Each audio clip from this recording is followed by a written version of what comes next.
Hare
Sriman His Divine Grace in A.C. Bhaktivedanta, Sridandi Go Swami Maharaj Ki Jai.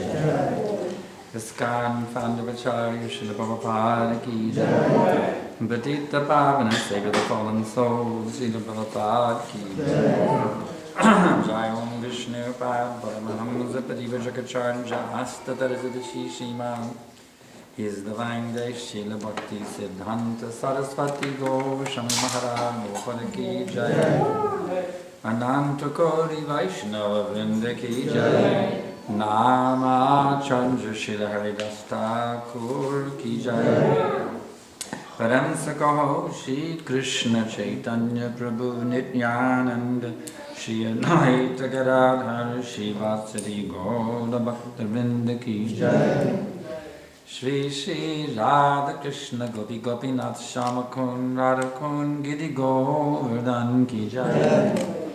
Vrindavan Dham Ki Jai, Mayapur Dham Ki Jai, Puri Dham Ki Jai, Jagannath Puri Dham Ki Jai, Ganga Mai Ki Jai, Jamuna Mai Ki Jai, Bhakti Devi Ki Jai, Tulsi Devi Ki Jai, Samaveta Bhakta Vrinda Ki Jai, Gaura Premananda.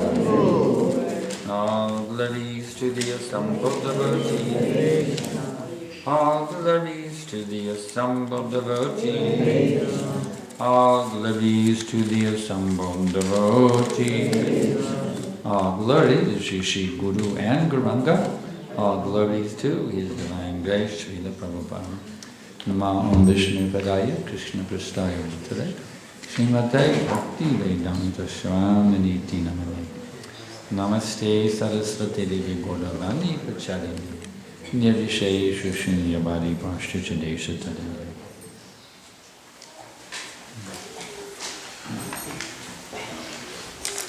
Good evening everyone and welcome to tonight's program. I'd just like to introduce His Grace Sriman Sankarshan Das Adhikari Maharaj. Maharaj is a disciple of the ISKCON founder, Srila Prabhupada. And he was initiated in 1971. Maharaj was initiated in 1971 by Srila Prabhupada. And on the order of Srila Prabhupada and with the blessing of ISKCON's governing body, commission, he has been initiating disciples since the year 2000. In 2003, in the pursuance of his spiritual master's world mission to enlighten and enliven everyone with Krishna consciousness, he established this internet-based online e-course, which has attracted over 15,000 subscribers in over 100 countries. And the course, which we all encourage you to sign up and join, is at www.joincourse.com. To further enlighten his students and disciples all around the world, of which Maharaj travels the world twice a year, he is accompanied by his dear wife, the Grace Vishnu Priya Mataji. His lectures and kirtans are very inspiring and answers many questions he has asked phenomenally lucid, profound, enlightening. So please do not hesitate to ask any questions. And tonight's session is actually a Q&A session. So the more questions that you are able to jot down on the paper that have been handed out, please pass them up the front and we'll pass them on to Maharaj and he will definitely answer them for you. Does anyone not have any paper or pen to write with at the moment? Up the back, please. Thank you. So with those first few words, I'll hand over to Maharaj. Hare Krishna.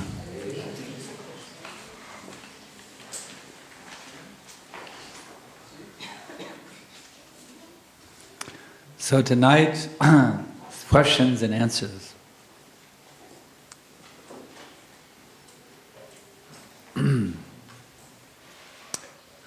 Actually, we are not speaking according to your opinion here in this question and answer session. We're speaking according to the authority of the Vedic wisdom. As we have learned from our spiritual master, His Divine Grace, A.C. Bhaktivedanta Sridandi Goswami Maharaj Prabhupada. This is how actual spiritual knowledge is understood and realized. It is not done by mental speculation. One hears from the bona fide spiritual master, one follows the bona fide spiritual master. And by doing so, one realizes the import of the Vedic wisdom. It is very nicely stated in the Shvetashvatara Upanishad. Yasha deve para bhaktir tata deve tata guru tasyaite akitita hirata prakashan de mahatmana. Only unto those persons who have unflinching faith in the words of Guru and Krishna are the imports of Vedic knowledge revealed. So we do not answer from a platform of mental speculation. We have full faith in the teachings of Srila Prabhupada. That Srila Prabhupada is giving the absolute truth in the most practical, understandable way of any spiritual master in the history of the world. So in this way we speak to you on the basis of my wife and I will also be answering some questions. We are answering on the basis of many, many years of experience of studying and strictly following these teachings without deviation. Tasting a higher taste from doing so. Here's the first question. How does the soul take the form of male and female? That's according to one's desire. If one, at the time of death, one thinks of a woman, they take a female body. If they think of a man, they take a male body. According to one's meditation at the time of death, in your previous life. How to have strong sadhana in household life? You need to take shelter of a bona fide spiritual master and follow his instructions. It's a very simple thing. How to bring children in Krishna consciousness? That is the most important thing, because unless you bring them in Krishna consciousness, it's better not to have children, you see.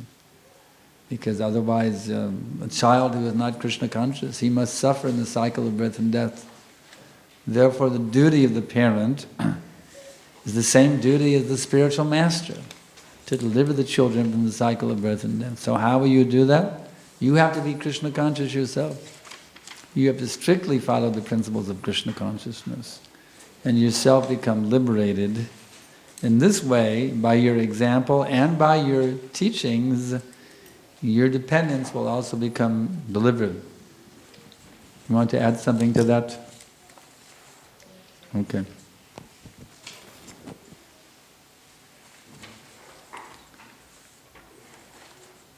So many questions here, let's just take one.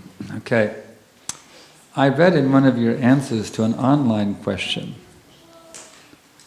that we are not supposed to chant in the Shringa Kavacha for our health ailments.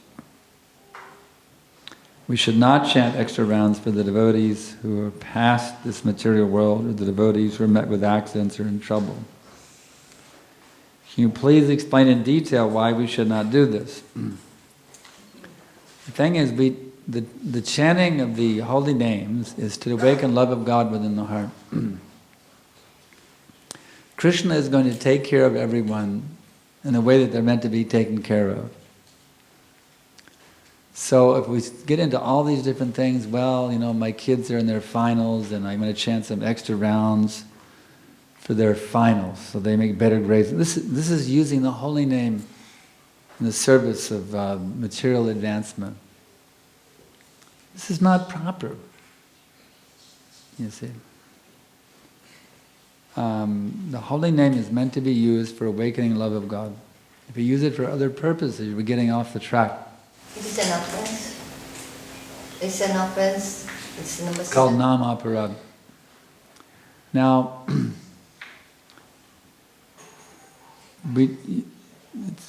you don't need to chant extra rounds for devotees who have passed this material world. Just by chanting in itself, you're benefiting every living entity throughout the entire material existence. You're already benefiting everyone. You can chant extra rounds for your own benefit, and that will automatically benefit everyone. In other words, Krishna consciousness is the beginning of all auspiciousness. It's not that you have to chant extra rounds to benefit. No, you're already benefiting every living entity, especially those who are related to you. Krishna gives special consideration. If you become a pure devotee, those who are related to you, they become delivered automatically. So you don't need to chant rounds for them. Chant rounds for yourself to become a pure devotee. And then Krishna will automatically bless many generations of your ancestors. Automatically. You don't need to do anything. Let Krishna do that. From our side, we should chant for purification of heart. Prabhupada does explain, however, sometimes in great distress, even a pure devotee will call out for the Lord, please help me relieve me from the distress. Even a pure devotee will do that. An example was when that elephant was the elephant, Gajendra, was being attacked by a crocodile in the water. He was calling out to the Lord. Actually, he had been a great devotee in a previous lifetime.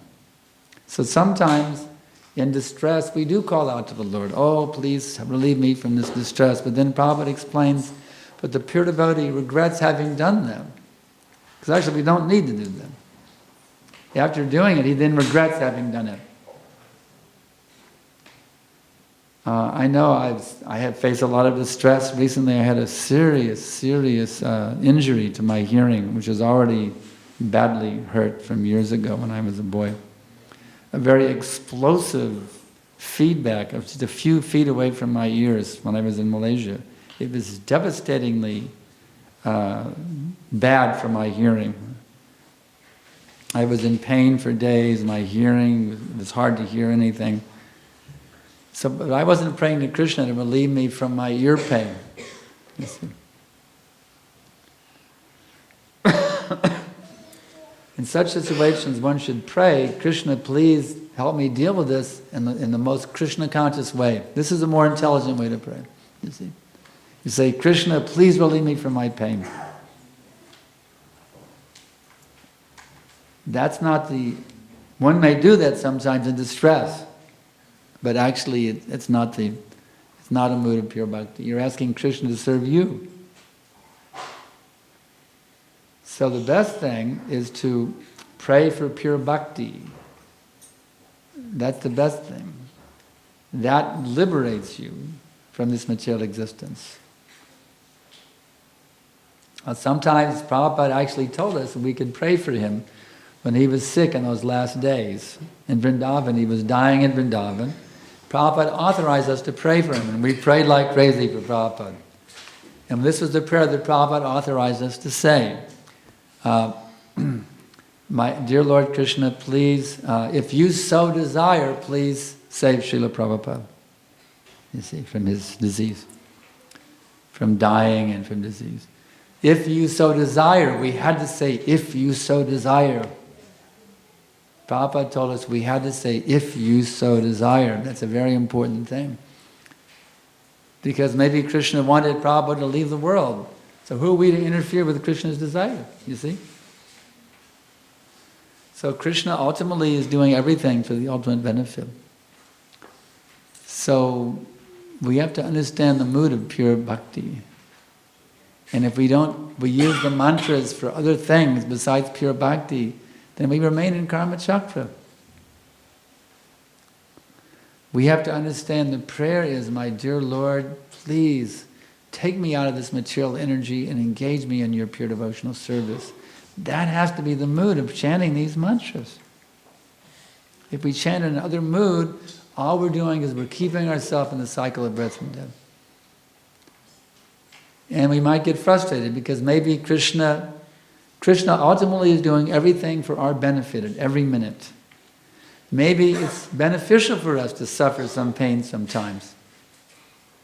It's actually stated in the Bhagavatam 10.14.8, Tate nukampam susamikshamano bunjana evatma kritang vabakam hridvagvapurve vidadam namaste jiveta yo mukti padei sadaya bhak. My dear Lord, a person who is constantly awaiting your causeless mercy to be bestowed upon him, while continuing to suffer the reactions from his previous misdeeds, while constantly offering you respectful obeisances from the core of his heart, is certainly an eligible candidate for liberation, for it has become his rightful claim. So here is a person who's suffering some pain, some distress, some anxieties from his previous sins. And what's he praying? Oh, Krishna, please take the distress away. Is he praying that way? No. He's saying, thank you, Krishna, for giving me this.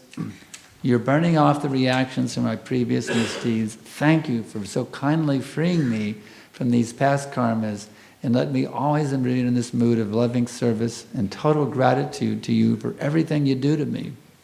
That's the mood that liberates you from all the anxiety. Instead of trying to fight the anxiety and remaining in anxiety, which ultimately what happens, just say, oh Krishna, whatever you give me, I accept. And you're liberated. You see, there's a difference. Krishna, please take away my pain. Krishna, help me, I'm in pain. Take away my pain, take away my pain. And the pain's still there. And maybe there isn't Krishna. Right? Because he didn't take away my pain. It's like, instead of going to the drugstore and getting some medicine, I take Krishna as my headache medicine, right? And now I doubt, well, maybe Krishna doesn't really exist because my headache didn't go away.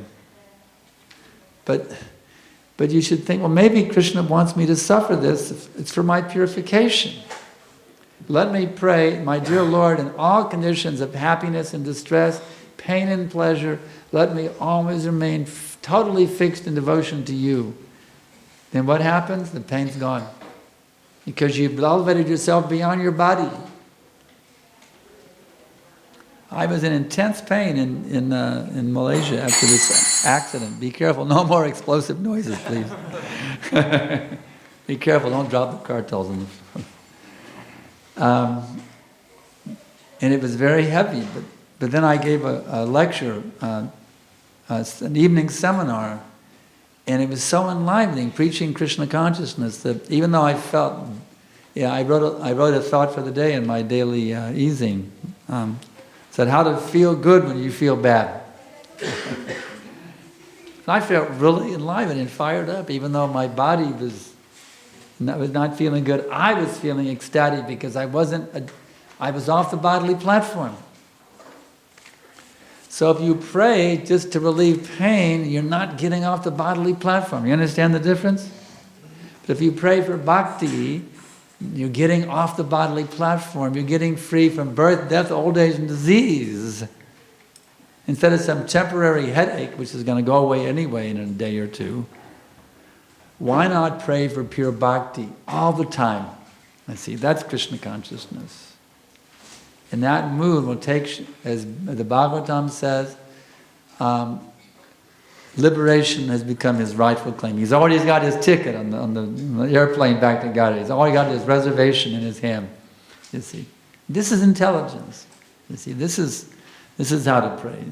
You see, otherwise we're just keeping ourselves entangled in bodily identification. I want to add something to that.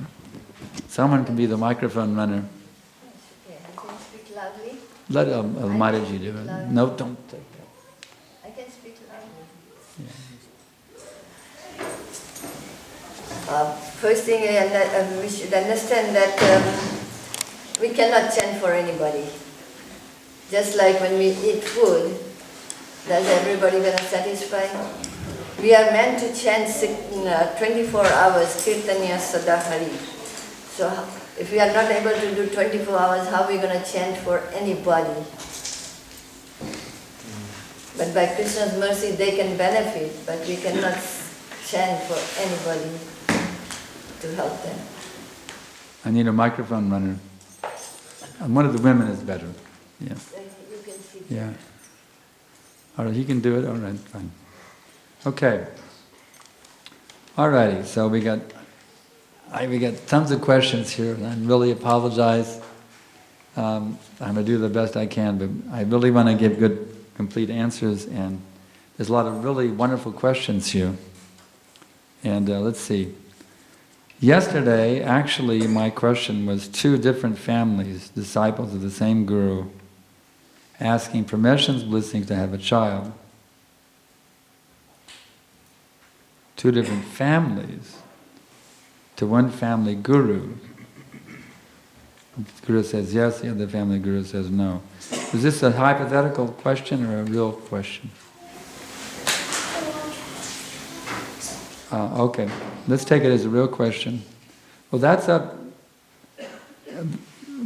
if the couple is not fixed in Krishna consciousness, they're not following the regulated principles yet, the Guru may tell them to wait, become fixed up in the regulated principles before you invite a child to join your family.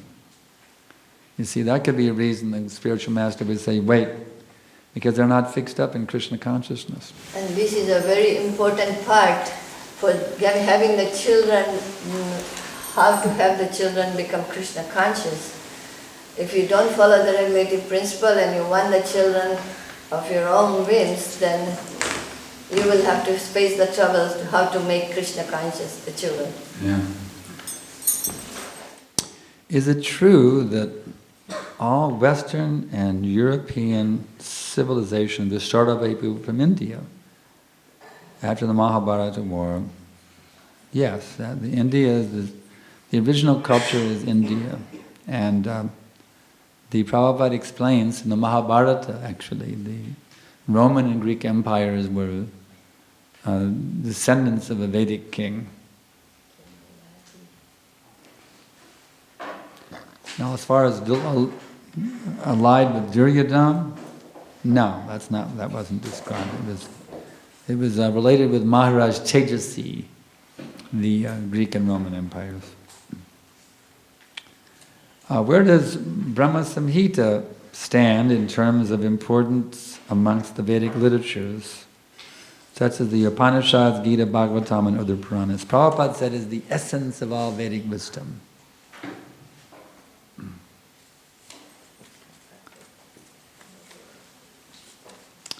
How do we consider our devotional service and our duty towards our family? Which is more important, our duty or devotional service? Why are you making a distinction? This is artificial. Making a distinction. Devotional service means, if you're a family man, it means your duty to deliver your wife and children. That is your devotional service. Your family life is devotional service. So that's the answer. There's no difference.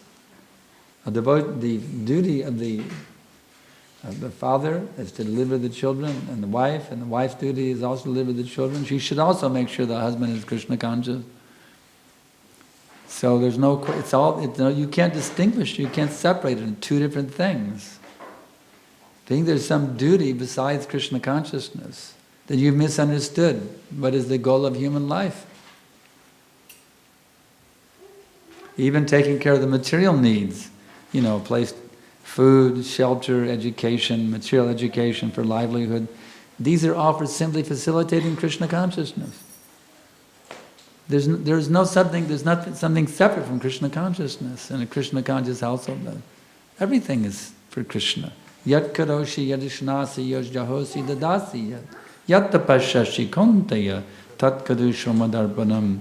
Whatever you do, whatever you eat, whatever you offer or give away, as well as whatever austerities you may perform, do that, O son of Kunti, as an offering unto me. He said, everything should be done for me.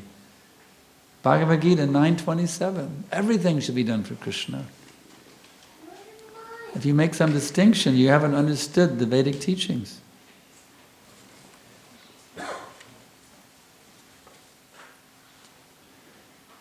If a Vaishnava or a pure devotee is being offended by a karmi person, and if we remain silent, then is it considered an offense? There's so many variables. Sometimes the offensive situation is so bad that everybody just get away from it. It depends on the situation.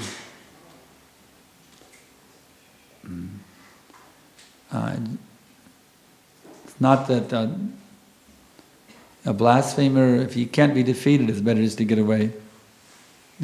Because he's just going to go on being blasphemous. Sometimes remaining silent and getting away from the place is the best thing you can do. Unless you're very expert And you can defeat him philosophically and bring him to a point of an apology. Sometimes that can happen also. If one is expert, one can defeat an offender and make him apologetic. When he's very strong, one can do that. But if you're not strong and you can't defeat him, it's better to get away from that place. I want to add something to that.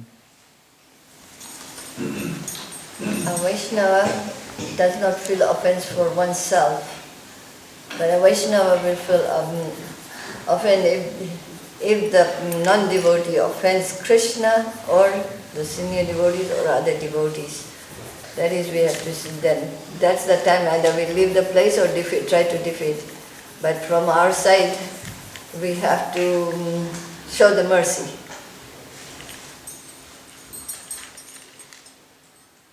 Okay. Krishna says in Bhagavad Gita, Manushanam sahasreshu. So however we preach, one in many thousands only become a devotee. Please comment. We have any salesmen here, professional salesmen? There's a saying, and I've studied I was a professional salesman, and I studied sales. There's a saying we have in sales, some will, some won't. So what? Next. A salesman has to work the numbers if he wants to be a successful salesman.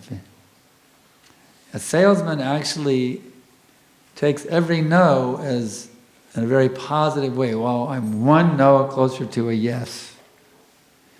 An expert salesman can calculate, on the average, for every 100 no's, I get one yes. So let me get as many no's as I can, and that yes is coming. You see, a professional salesman, you see. He's not discouraged by the no's. The no's is just, it's a stepping stone to yes, that's all. So a preacher, yes, it's a fact that you have to approach many people. Our book distributor goes out on the street, he may go for 2 hours and not sell any books. Then all of a sudden, bingo, he does one book after another book, after another book, after another book, you see. So, we have to throw a wide net. You say, I went fishing today, I didn't catch any fish. And my friend, he went fishing today, he caught 10,000 fish. What's the difference? Well, he threw a wide net. You just put your pole in there with one little hook. He put a huge wide net, 5 miles net, and got some boats and made a big, huge net, 5 miles, square miles net, and he tightened in the net. You both went fishing today, and one got 5,000 fish, and the other got nothing. So preaching means, if you want to be successful, you have to throw a wide net. You have to find a way to get as many people, contact as many people as possible, understand, out of that a small percentage will be interested, and out of that a small percentage will take it seriously. But there's an interesting statistic here by Lord Chaitanya's mercy that one can transcend that Manushanam Sahasreshu. By the mercy of Lord Chaitanya, the whole world can become Krishna conscious. The special mercy of Lord Chaitanya Mahaprabhu. Therefore, we go out on Harinam, we go out and distribute books, understanding that miracles can happen at any time, you never know.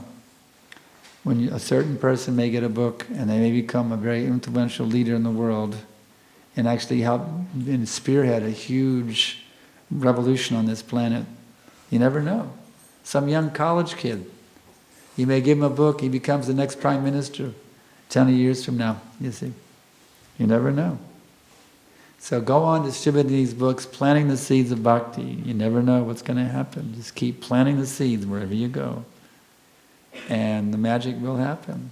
We have to be patient, but the magic will happen. What is the language used in the spiritual world? Is it Sanskrit? Yes. So, learning some Sanskrit is a very handy thing.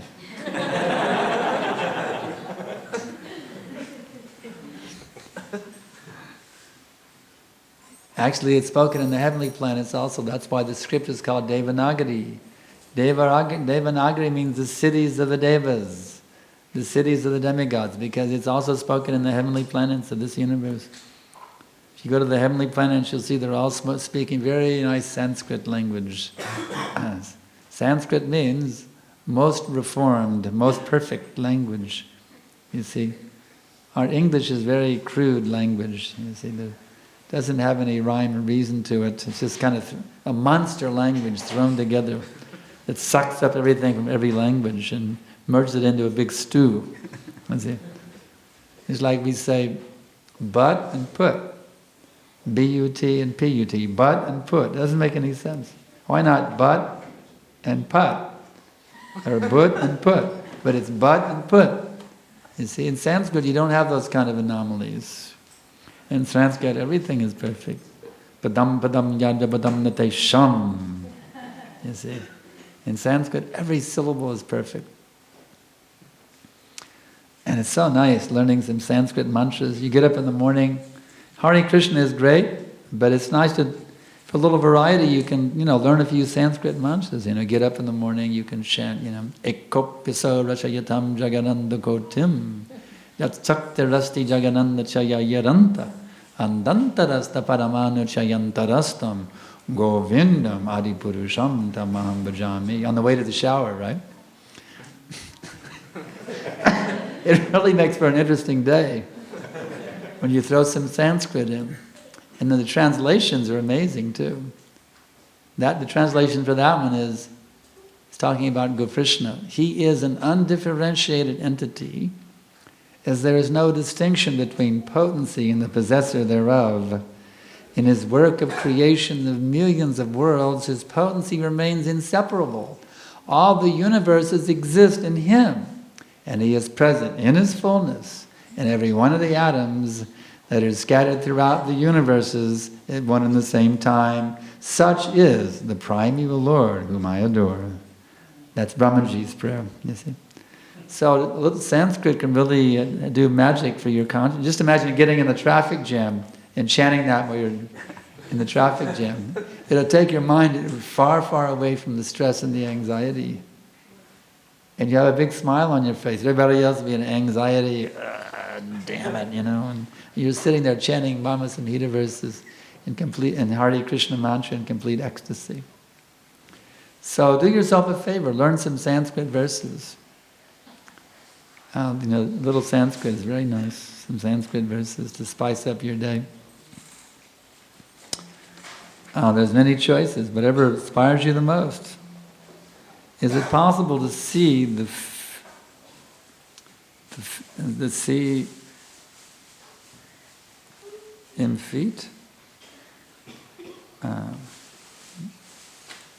Something. Where's my flashlight? I had it here. Anybody see my flashlight?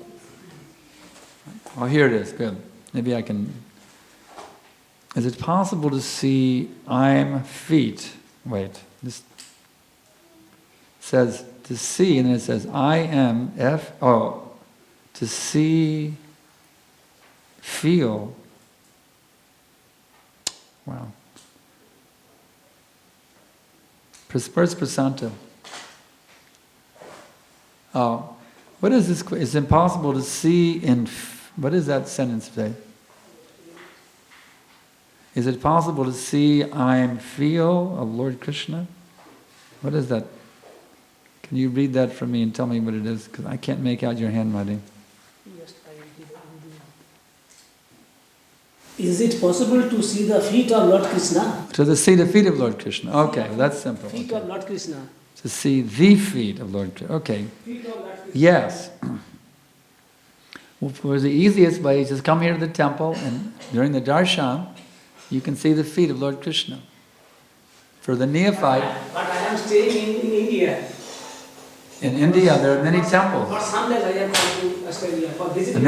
In India, there are many temples. You go to your nearest Krishna temple, and during the darshan, you can see the feet of Krishna. And if you want to see the feet of Krishna everywhere, wherever you go, then you have to become a pure devotee. Then you will see his face, you will see his feet, you will see his hands, you will see his lotus petal eyes. You will see Krishna and everything in Krishna. You have to become a pure devotee. You have to strictly follow the teachings of Gita under the guidance of the expert spiritual master. And then that day will come and you will see Krishna everywhere. Krishna will personally reveal himself to you. But for now, the deity is there. And the holy name, Hare Krishna, Krishna Krishna, Hare Hare, Hare Rama, Rama Rama, Hare. It is not different from the feet of Krishna. Prabhupada says that if you are not a devotee, seeing Krishna is not that important, because during Krishna's presence on the earth 5,000 years ago, there were many people who saw Krishna but couldn't even understood that here is the Lord. Yeah. Seeing Krishna is not very important. The important thing is to be seen by Krishna.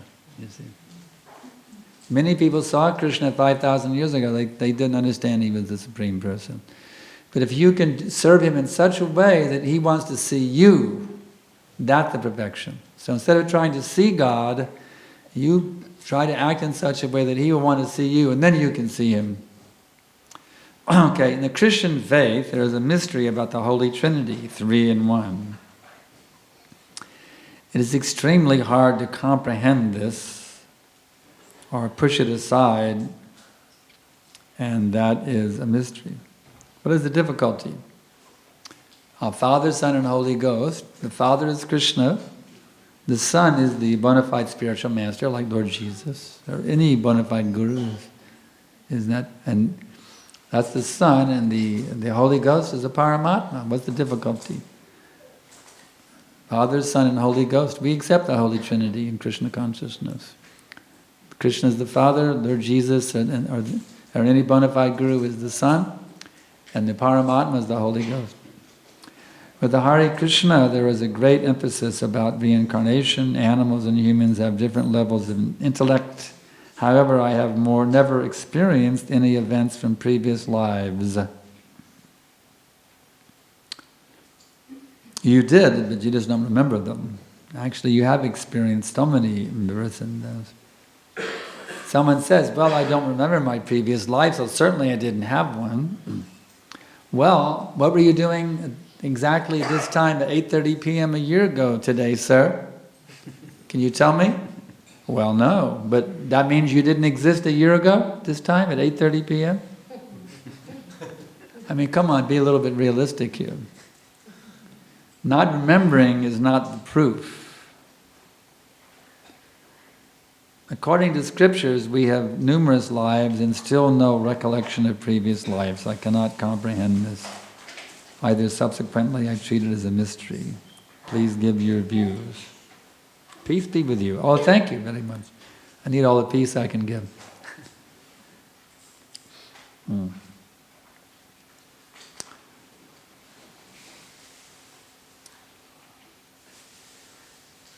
The question is, did we exist before this present lifetime?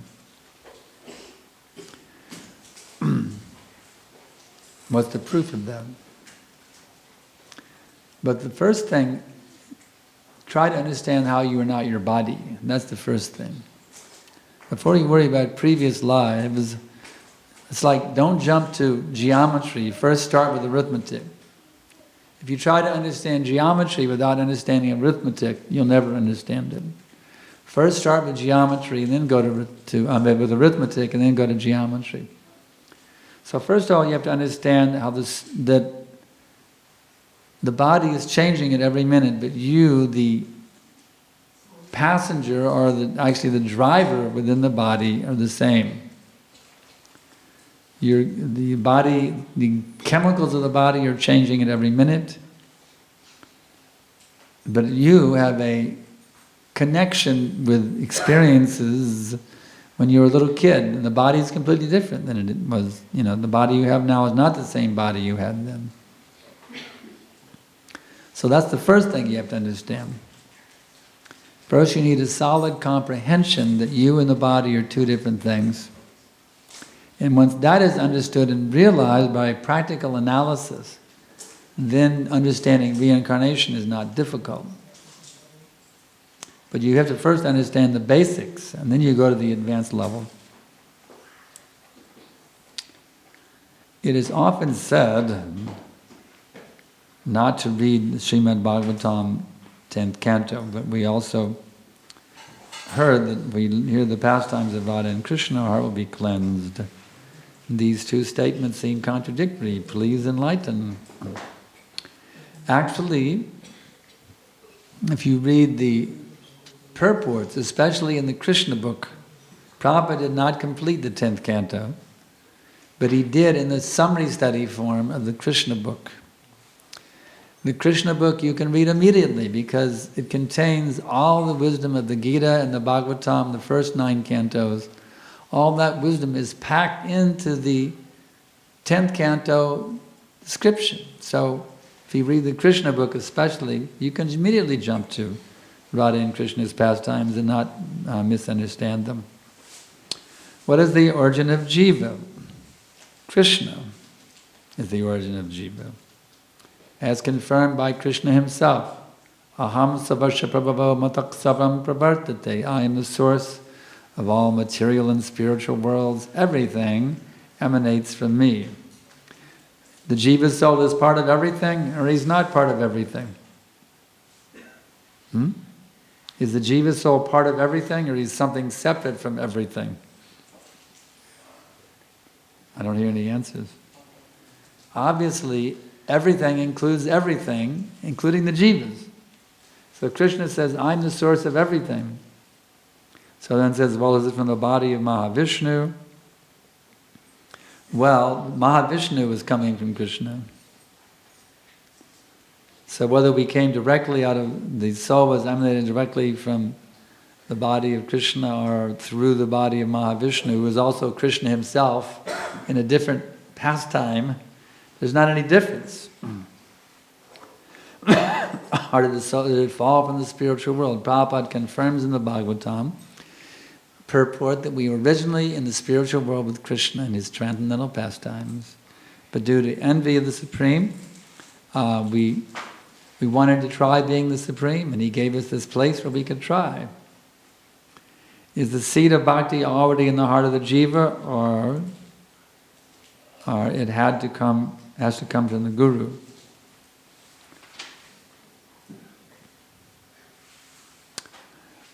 You can look at it either way. The seed of bhakti is already there, but it has to be germinated.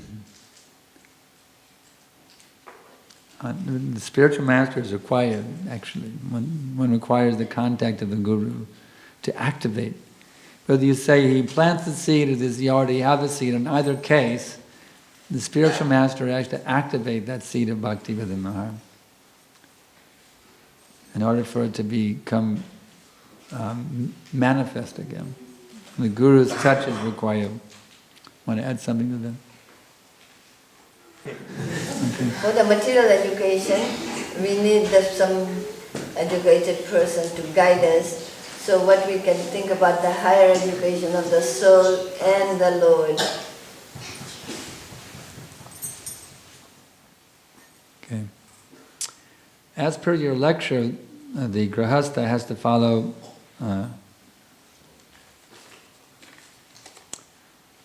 consider his wife, children, wealth as Krishna's, and spend the wealth for maintaining family and in service of Krishna. Sometimes it so happens that we may renounce and give up sense gratification. How do we know that it's the right time to stop sense gratification? And this renunciation is not artificial.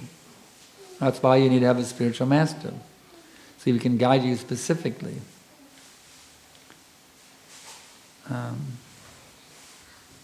Actually, the sense gratification is gradually given up. Specifically, sex life is sense gratification. So the question is, well, how many children should you have?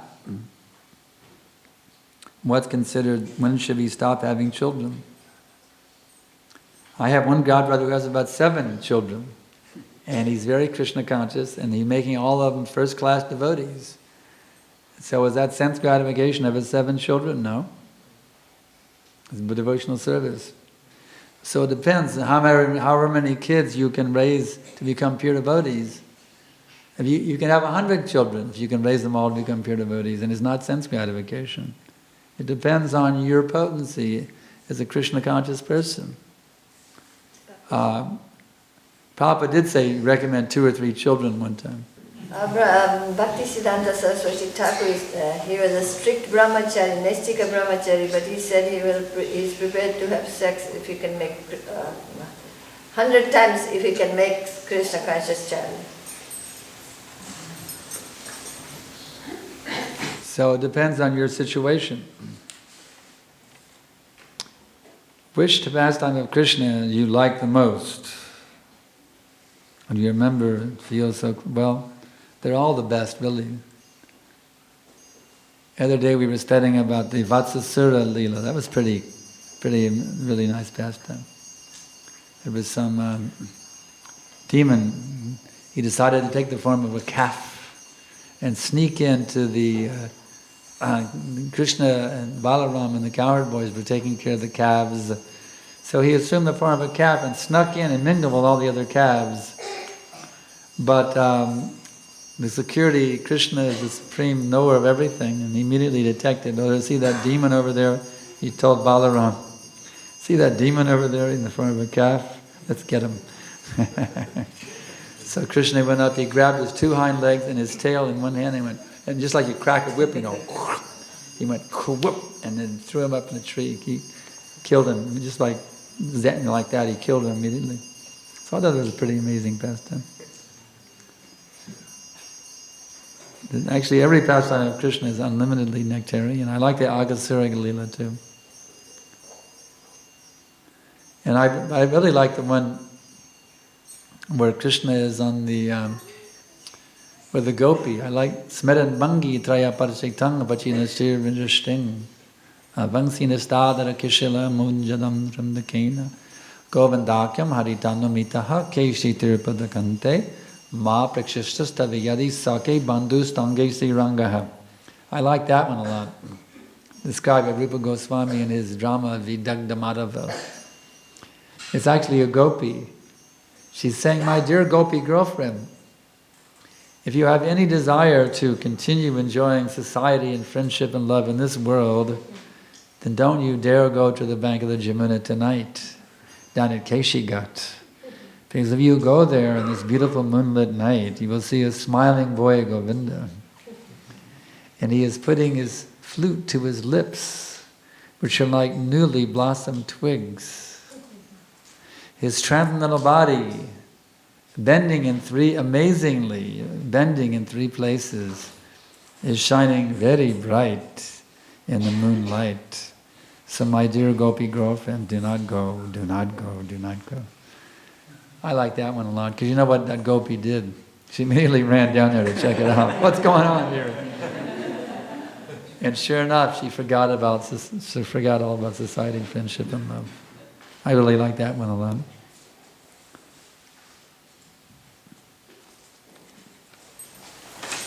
Krishna's pastimes, it's not that I like this or I like that. Prabhupada says Krishna's all pastimes are like a gulab jamun. You can bite it from any side and it's sweet. And that's a fact. Once initiating, what role do other gurus, initiating gurus, play in the life of the disciple? There are Siksha gurus. Any senior Vaishnava who helps you to surrender to your spiritual master can be taken as a Siksha guru. Anyone, any preacher, or any devotee who shows by the example how to...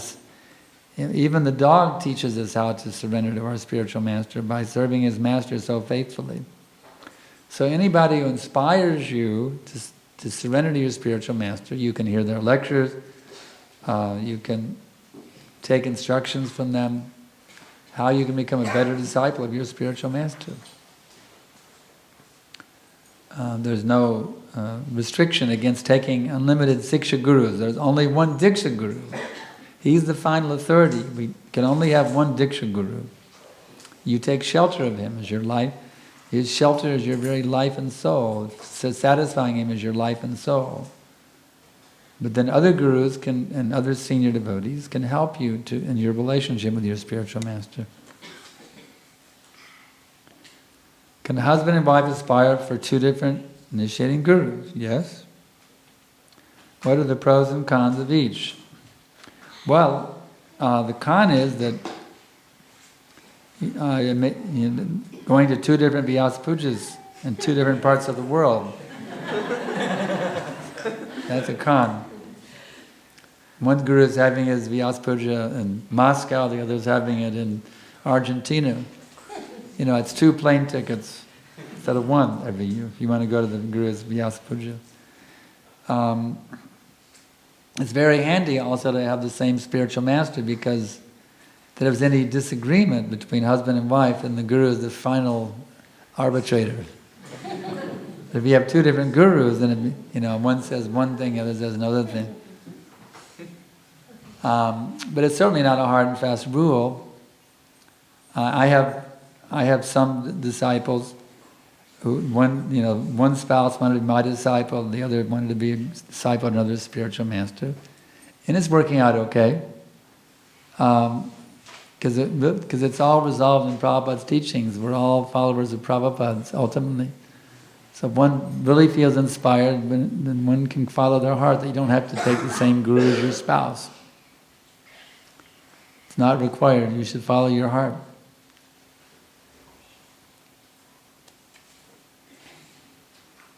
They have a conflict on, especially... Wait for the microphone. They do have, many disciples do have conflict.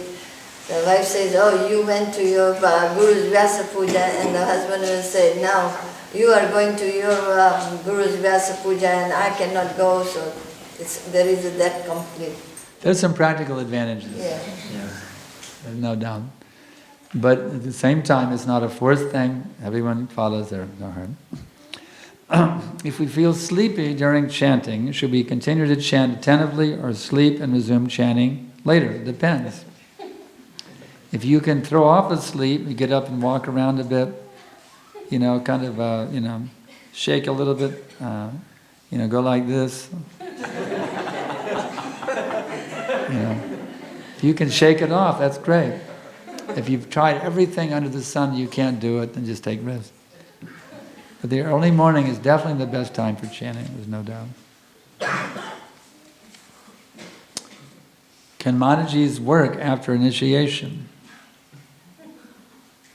Actually, in Vedic culture, and confirmed by Prabhupada, the women don't work in the material world, they work at home. And I never sent my wife to get a job. I didn't feel right that she should have to support me and support our household. I never sent my wife to get a job. We weren't very rich. We were just barely getting by, but she would have gone to work. She was not against it. But I personally never did that. And Prabhupada said that is the system. But of course, that's not a rule in our society. And now very common that the men and women both work. But when I was a kid, it's not a very good culture, I'll be honest with you. You put the kids in daycare.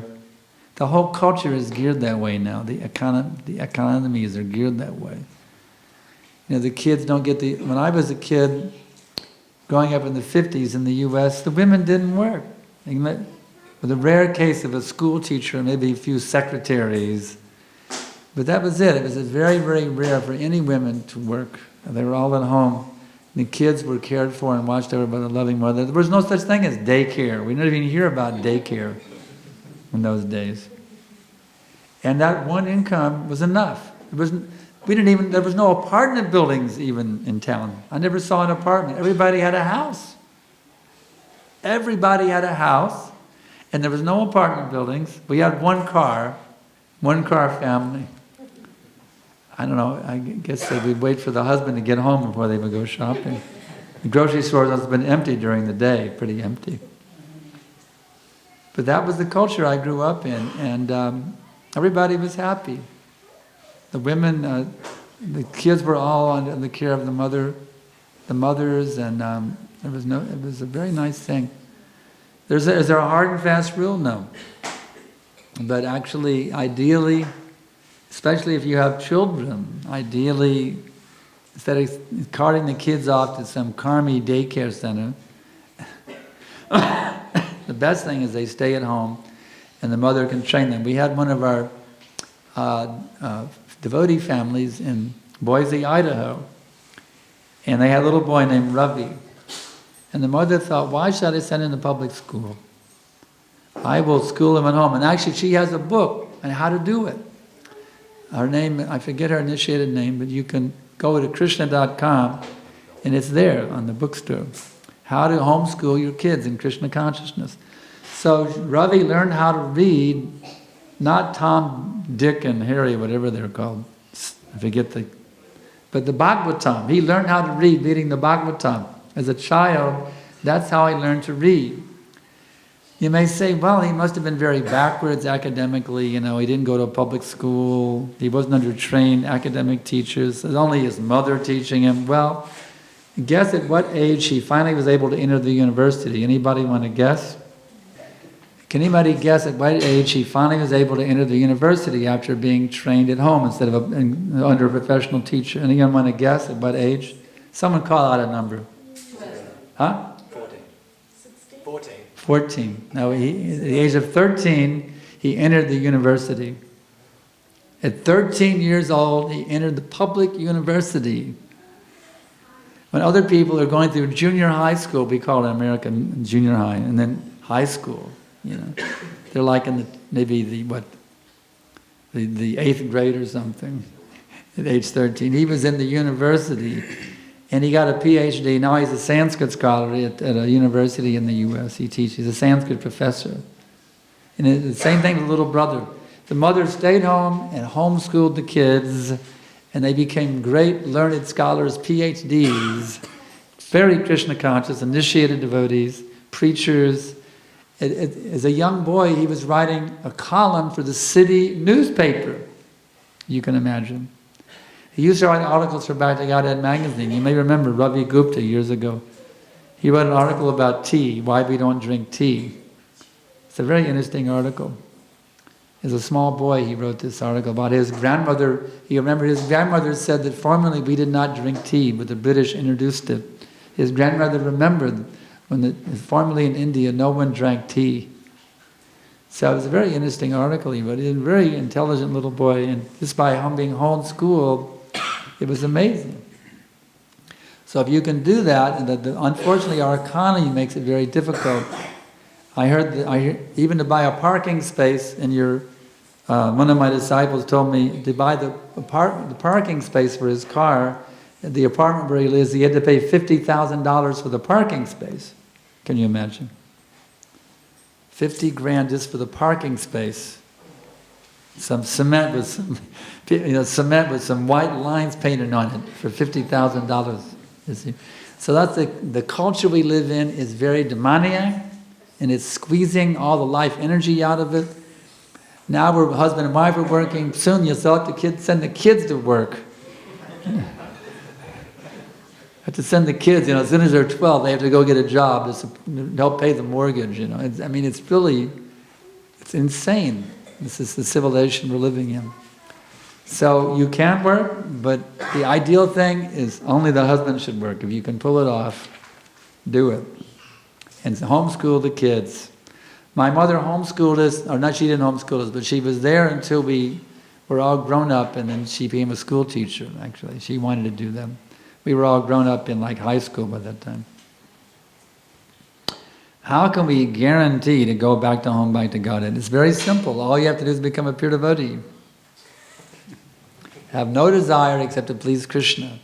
Your every thought, word, and deed in all time, places, and circumstances is to please Krishna.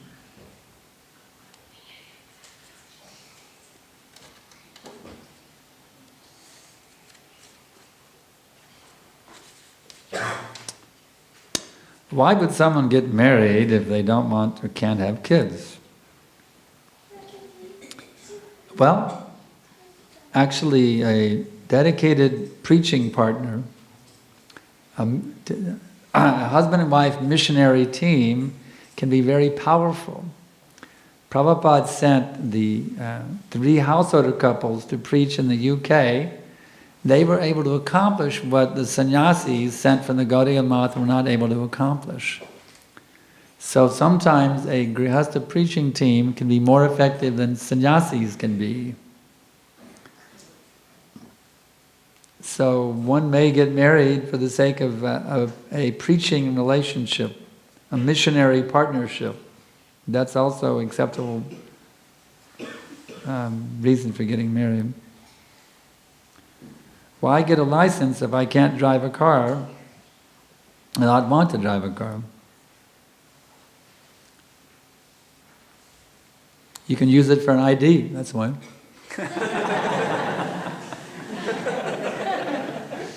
Driver's license is a valid ID.